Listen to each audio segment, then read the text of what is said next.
What's up, Dragon Brood? Today we are on day 3 of Marvel Superheroes previews, and today looks like it's probably going to be a pretty easy day. Doesn't look like a ton of cards, and as usual, I'm looking at these the first time y'all see them as well. So, let's get into it and talk about the Cosmic Cube. It is 5 generic mana for an artifact that has Ward 2, which is very interesting. Whenever you attack, look at the top 6 cards of your library. You may cast a spell from among them with mana value less than or equal to the greatest power among attacking creatures you control, without paying its mana cost. Put the rest on the bottom of your library in a random order. This is really strong. Honestly, this is kind of neat because you can cast anything off the top as long as it just has less value than the biggest power you're attacking with. I'm kind of into this. Like, there's a bunch of situations where you could ramp out 5 mana and then attack and then just start getting free bodies off the top, right? Like, that's actually pretty cool. It's weird because this is an artifact that generally benefits creature heavy decks, but it could just be a mid-rangey deck that just has creatures that also gets to play powerful spells. So it'd be interesting to see how this card gets used, because I can already think of 4 or 5 different scenarios this could go into. Don't know how good any of them are, but damn, it's an interesting card. Beast, Erudite Aerolist. 3 and 1 Simic mana, so 4 for a 3/3 mutant scientist hero. As long as you've put 1 or more +1/+1 counters on Beast this turn, he has flying. Whenever Beast deals damage to a player, draw a card. This is fine, right? Like, not good, not bad, just fine. 4 mana 3/3 that doesn't do anything at all until the next turn, and that's if you put counters on them or whatever, or make them unblockable. It's fine. It's what an uncommon should be, though, right? You can't expect too much out of it. It's just okay. Red Hulk. This is like, what, the 3rd or 4th Hulk-related card? Actually, I guess we have several from the Hulk universe. But this is Red Hulk. 4 red for a 6/7 Gamma Berserker villain. It has Reach and Trample. Whenever Red Hulk is dealt damage, put a +1/+1 counter on him. When you do, he deals damage equal to the number of +1/+1 counters on him to any other target. Yeah, this is a sweet card. Like, a 6 mana 6/7 with Reach and Trample. Then if anything deals damage to him, he gets counters and gets to deal damage to other stuff. Whew, boy. Like, your opponent blocks and they still take 2-3 damage. Like, that's strong. You could ping it yourself with various things. I mean, it is 6 mana, right? So there's only so much room for so many 6 mana creatures in your deck. But this is one that could end up lending itself to some quirky interactions. So I don't hate this. Alien Invasion. 1 red, green. So 4 mana enchantment. At the beginning of combat on your turn, create a 1/1 red alien creature token with haste. And this token attacks each turn if able. Put a +1/+1 counter on it for each invasion counter on this enchantment. Then you put an invasion counter on this enchantment. Oh, okay. So you make a 1/1, then a 2/2, then a 3/3, then a 4/4, and so on. This card's interesting because if you're playing something that cares about creatures entering or needing a token or whatever, this obviously is triggering all that stuff, which is very good. Also puts +1/+1 counters on things, which could matter. So that's actually something to consider. How good is it? I don't know. Like, we've had a few different cards over the years that make a 1/1 with some ability every turn, and a lot of them don't turn out great. So I don't know. Maybe I don't have really. Maybe we've been burned by similar mechanics so often I'm a little gun shy to call this one decent. But it is at least very interesting. Okoye, Dora Milaje Leader, 3 and a white for a 3/2 human warrior hero. When it enters, create 2 1/1 white soldier creature tokens. Attacking creature tokens you control have first strike. Alright, if I'm playing a token creature deck, this is actually alright. And 4 mana for a 3/2 and 2 1/1s.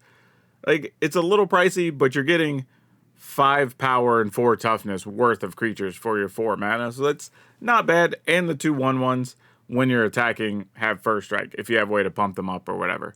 So yeah, this is a cool card, and by design for what it's supposed to represent. Also very good design on the card. The Mighty Thor, Jane Foster. 1 white, blue for a 3/3 human god hero with flying. Whenever the Mighty Thor attacks, exile up to 1 target non-token artifact or creature then return that card to the battlefield tapped under its owner's control. Whenever an equipment you control enters, draw a card. Yeah, this card's just solid, right? I mean, worst case scenario, you just blink a creature, right? Get to reuse the ETB, which is cool. And then if it's an equipment, you just get to draw a card. So yeah, this is you don't need to play this in an equipment deck. Like, this is a card that could very well go into some type of blink sort of style of deck, which could be kind of cool if your flicker effects to just reuse stuff.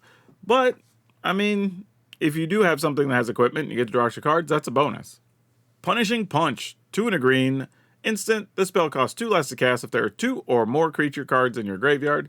Target creature you control deals damage equal to twice its power to target creature an opponent controls. So it's like the ultimate bite spell, right? Your creature doesn't take any damage, you just deal double power to something.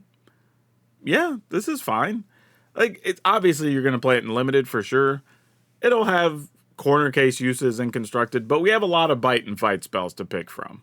Misty Knight, hero for hire, 1 and a red for a 3/1 human detective hero. Pay 2 and tap it, discard a card, draw a card for each card you've discarded this turn. This is interesting, right? A 3/1 for 2 is solid. And then discarding to draw, say, like, if you're playing it in the aggro discard pile, right? Being able to discard a card and then draw, say, like 3 for the turn could be interesting. I don't know if those decks really want to be doing that. Obviously, you want to be being more aggressive with your mana. So I don't know if it has a home, but it could do some fun things. Arnim Zola, Biofanatic, 2 and a black for a 2/3 scientist villain. Pay 3 and tap it. Create a tapped 2/1 black villain creature token with menace. Activate only if there are 2 or more creatures in your graveyard. Meh. It's fine. It's a B-list villain with the B-list card. That's kind of it. It's just fine. Epic Fight, 2 and a green. Sorcery, choose 1 or both. Double target creature's power and toughness until end of turn. Target creature you control fights target creature an opponent controls. Ooh, this is interesting. Double a creature's power and toughness till end of turn. Man, there's a lot of times where if you were, say, like the 4/3 Surrak, you turn that into an 8/6 and attack, like, that's a big deal. Or if you just want to get something else out of the way. I mean, it is a more expensive spell for a fight ability, right? Because we have a bunch of stuff that costs 1 or 2 and can fight things. So I don't know if you want to replace it for that, but the fact that you get the option of doing other stuff with it, if there's nothing you need or want to fight, is pretty cool. But 3 mana isn't an insignificant cost. Heroic Feast, 2 and a green for an enchantment. When this enchantment enters, create a food token. Whenever you gain life, choose up to that many target creatures you control, put a +1/+1 counter on each of them. Oh. So if you just gain life, you put a counter on that many things? Or actually, so you choose up to that many target creatures. So if you gain 3 life, you get to choose 3 creatures, put a counter on them. We haven't had a lot that really takes advantage of food lately, but this could be kind of sweet, because now when you're getting life from the food, it actually has more upside. So maybe? This is an interesting one. I might actually try to build around this just for fun. Righteous Fury with Captain America and Nick Fury on it, obviously. 4 white. Sorcery, destroy all tapped creatures. You gain 2 life for each creature destroyed this way. Yay. 1 more sweeper. That's actually worse than other sweepers we already have. Speedball, New Warrior. 2 colorless, 1 Simic, or actually 1 Izzet mana, so 3 mana total, for a 2/2 human hero. Whenever a player casts a spell that targets Speedball, he gets +2/+2 until end of turn. You may choose new targets for that spell. So you could Giant Growth, Speedball, he'll get a total of 5, because he'll get 3 from the Giant Growth and 2 from its ability. So now you have a 7/7, and then you can target the Giant Growth towards something else. This is kind of cool. Actually, wait. Is it saying you may choose new? So it says you may choose new targets for that spell. So, it's not countering it. So yeah, you just get, it just targets 2 things. Interesting. yeah, I don't know what to do with this card. Right? Obviously, there's other red spells that are like +2, creature gains trample, whatever. Man, 3 mana 2/2 is not great. Not what most red aggro decks or blue aggro decks these days even want. But the ability to get double use out of your spells, it's at least intriguing. I'll say that. Wiccan, Rising Magician, 4 and a blue for a 4/4 mutant warlock hero with flying. Whenever you cast a non-creature spell, exile another target non-land, non-token permanent. Return that card to the battlefield under its owner's control at the beginning of the next end step. Whew, boy. So you have to cast a non-creature spell, then you get to exile a non-land, non-token permanent, and then you return that to the battlefield. Interesting that it specifies non-token permanent, because if you blinked a token, it would just go away anyway. So I wonder why that's on here. But yeah, I don't know how to feel about this one. Again, it's like 5 mana 4/4 is a lot, but it does fly. And then if it sticks, it does some cool stuff. Again, for that blink, flicker, whatever type deck. So that could be kind of cool. Yeah, I just can't bring myself to really say confidently that we're going to be playing this card. I think there's enough other things that flicker or blink effects one way or the other that are just more efficient and do a little more on their own. I don't think this card's bad. I just think the way Standard has been shaped, that there probably won't be room for something like this.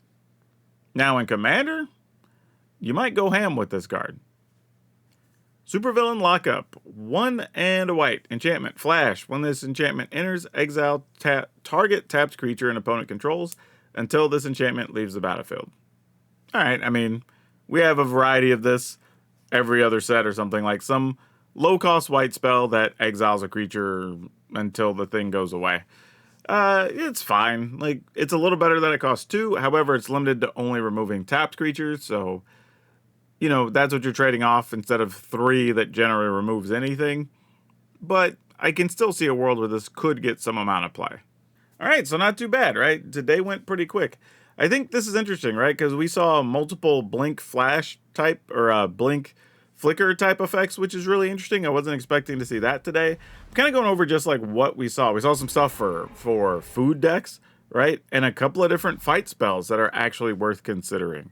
So yeah, lots of interesting, cool parts for decks that I think was kind of like the theme for today. More than like, hey, these are things to build around. There were several things of like, hey, you might want to put this in your deck if you've been looking to play with this mechanic. So it's very interesting. But I don't know. This was a lot of uncommons today among the rares and mythics. But we are slowly getting through the set, and it's starting to come together. So we'll see how it ends up.